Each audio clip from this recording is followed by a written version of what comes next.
Hey guys, what's up? It's Jimmy, and as you can see by the title of this video, I'm debuting my new series today. It's about weird facts, Easter eggs, trivia, theories, and all sorts of stuff in the Pokemon series. I figured that since I love Pokemon so much, I'd cover it in a way that's fun and informative. And I get to ramble on about things that are kind of pointless, but pretty cool at the same time. And with that out of the way, let's begin.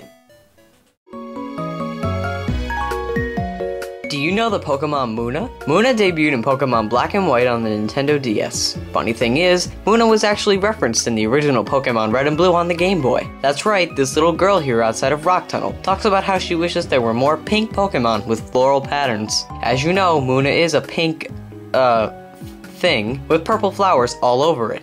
Not only that, but it's also referenced in Pokemon Ruby, Sapphire, and Emerald. When you visit the Devon Corporation, there's a scientist there talking about how he wants to visually reproduce the dreams of Pokemon. In Pokemon Black and White, Fennel, the scientist from Striaton City, is also researching this, and the Dream Mist, something that Munna and its evolution Musharna emit, can create these dreams.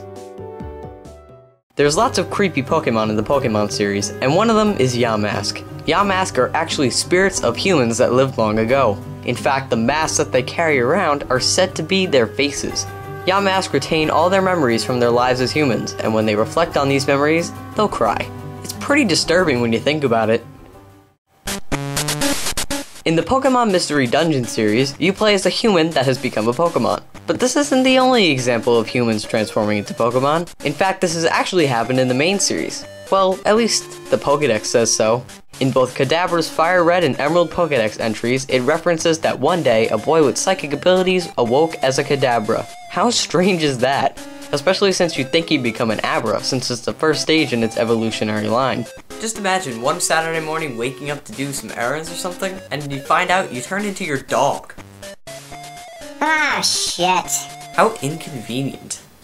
This is James Turner. He's a British graphic designer and he works at Game Freak. In 2010, he became the first Western person to design a Pokemon for the series. In fact, he designed 7 of them. These Pokemon include Vullaby, Mandibuzz, Golett, Golurk, Vanillite, Vanillish, and Vanillux.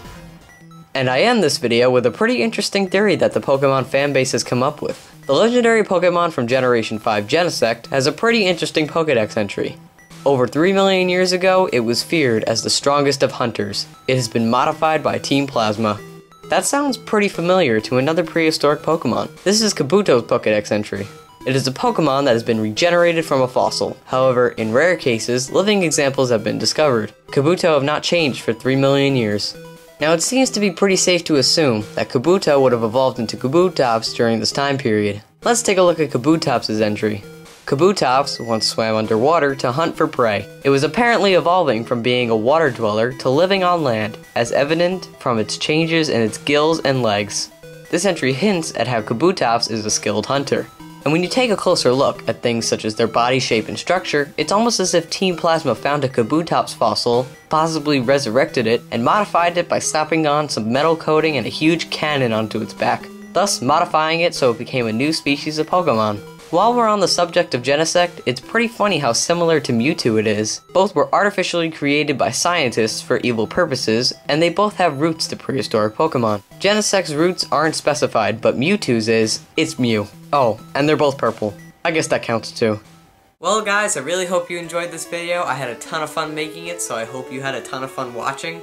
If you have any suggestions for fun facts or trivia or weird Pokédex entries that you want to suggest to me, feel free to leave them in the comments below. I'm definitely interested to see what you guys have to say, and I'll maybe use them in one of my next videos.